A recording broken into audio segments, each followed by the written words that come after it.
Assalamualaikum, hello everyone. For today's video ay gagawa tayo ng Siniya Chicken Arabic recipe. Paborito ng mga Arabo yung mga pagkain, kahit anong pagkain basta nilalagay sa oven ay pinaka-paborito nila. 4 pieces lang na potatoes ang kailangan natin gamitin. Nahugasan ko na at na-remove ko na ang skin ng ating potatoes. Nahiwa ko na rin ang ating potatoes. Ganito yung paghiwa ng ating potato. Medyo imamarinate natin ang ating potato para mas masarap. So maglalagay tayo ng 1 teaspoon of sweet paprika.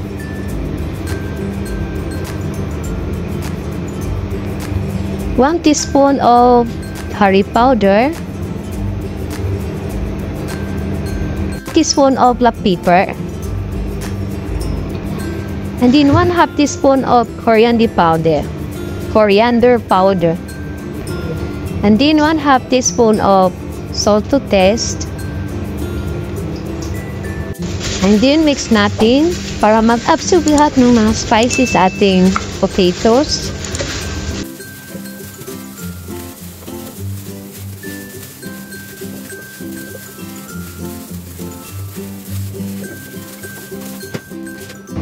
So, na-coated na ng mga spices ang ating potato. So, i-set aside muna natin ng mga 15 minutes. After that, so, ipafry na natin.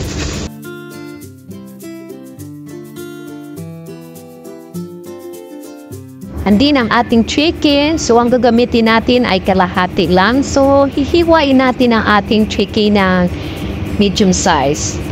So, nahugasan ko na ang ating chicken. So, nilagyan ko din ng lemon para matanggal yung lansa niya at para maluto, hindi siya lasang manok. Imamarinate din natin ang ating chicken. So, maglalagay tayo ng 1/4 teaspoon of black pepper,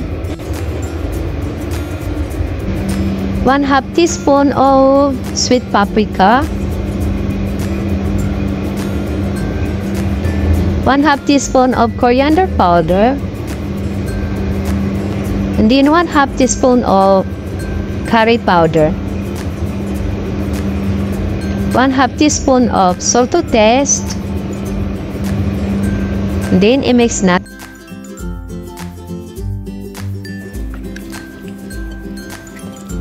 Mas masarap kasi guys pag ni-marinate ang chicken. Kasi mag-absorb yung mga spices sa chicken at pag naluto, lasap na lasap mo yung sarap ng chicken.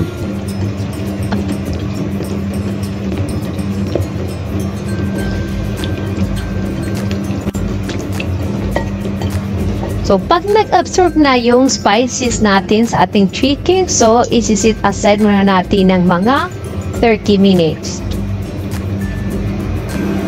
So, gagawa tayo ng sauce ng ating Siniya chicken or chicken Siniya in Arabic recipe. So, maglalagay ako ng tubig. Magpainit tayo ng tubig.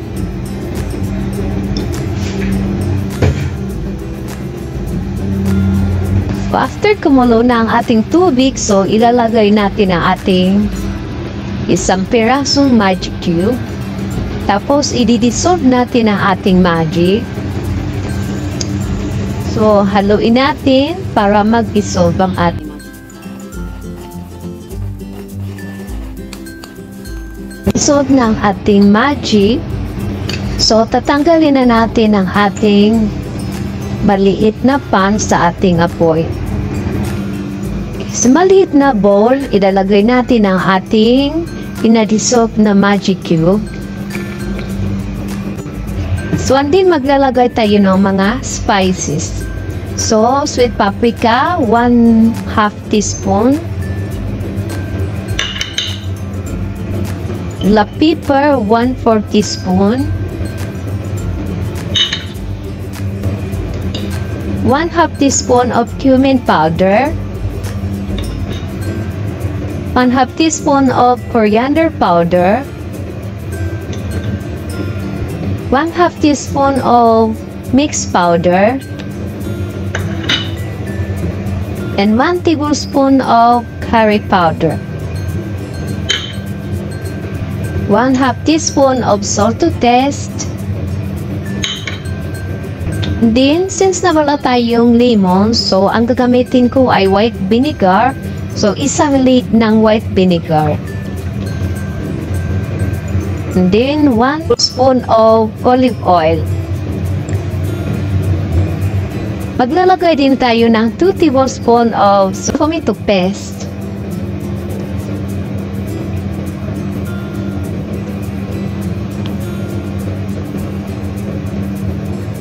Then mix natin.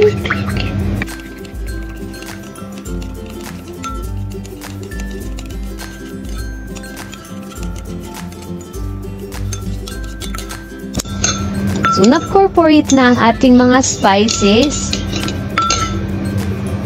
So, maglalagay tayo ng kunting tubig para medyo magiging matubig ang ating sauce kasi very sticky siya. Tama na yun. Mga 1 tablespoon lang ng tubig. Tapos, mix natin. So, ito na yung magiging sauce ng ating chicken sinia. So, ang next gagawin natin ay i-fry natin ang ating nimarinate kanina na potatoes. So, nagsalam na ako ng kawali. Painitan muna natin ang ating kawali bago natin lagyan ng oil. So, pag mainit na, maglalagay tayo ng olive oil or any kinds of oil lang gusto niyong gamitin. So, and then, mainit na ang ating mantika. So, lalagay na natin ang ating potato.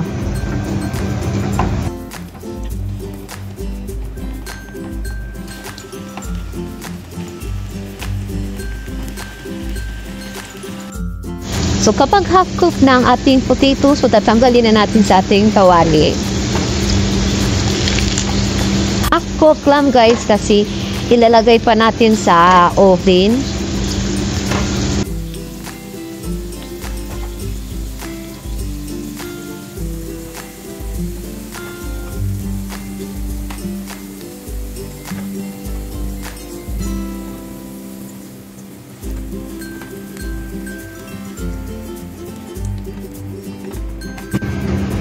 So, ito ng ating potatoes na ni-fry natin ng half-cook. So, ang ginamit ko ay same pan pa rin. So, i-fry ko din ang chicken natin na ni-marinate natin kanina ng mga half-cook.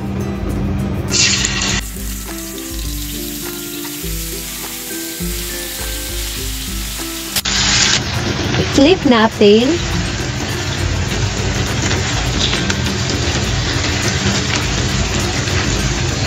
Half-cook lang naman. Kasi lalagay pa natin sa oven. Kasama ang ating potatoes. Kaya ihapon lang natin ang ating chicken. So, tanggalin na natin ang ating chicken.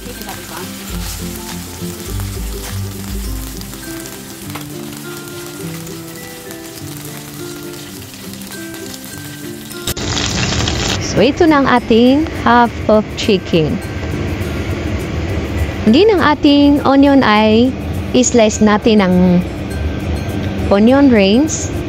So, in-slice na natin ang ating onion ng onion rings. So, ipasiparit-siparit natin. Ito yung gagawin nating topping sa ating sinia chicken. Yun ilagay natin sa ating bowl.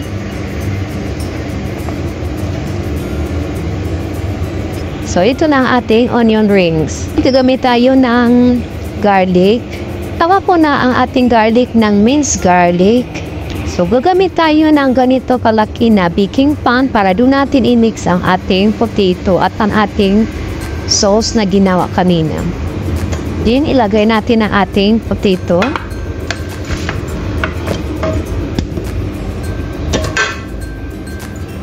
Then, ilagay din natin ang ating chicken.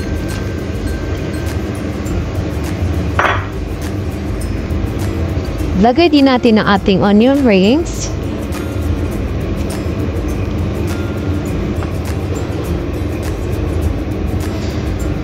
Ating sauce na ginawa natin kanina, ilalagay natin ang ating minced garlic. Tapos, haluin natin.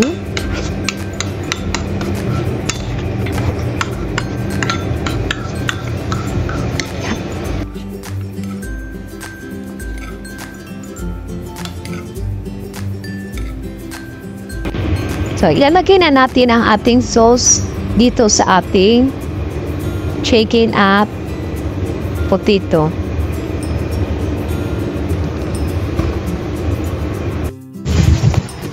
Din-mix natin.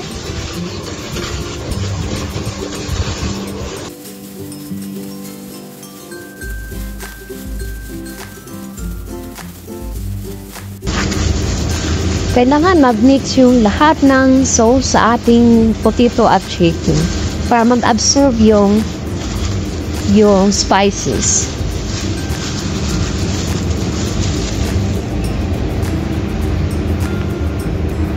So, tapos na natin ma-mix ang ating sauce sa ating potatoes and chicken. So, ilalagay na natin sa ating baking pan.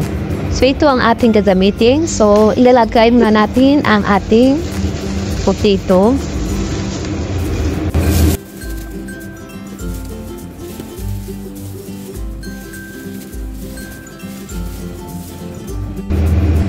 So, i-arrange lang natin ng maayos.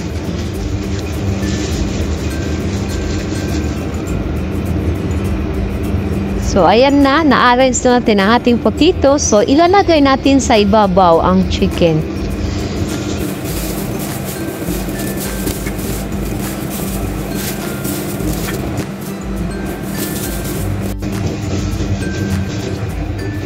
And then, ilalagay natin din sa ibabaw niya again yung potato.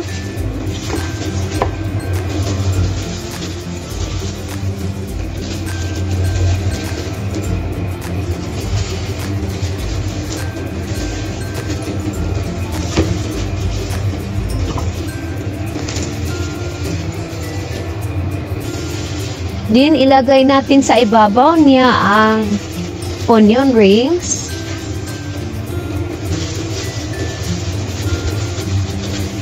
Tapos, yung natirang sauce ay ilalagay din natin.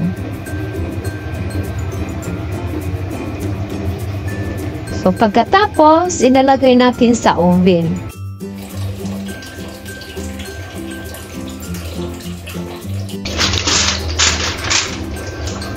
So, natakpan na natin ng force, ilagay na natin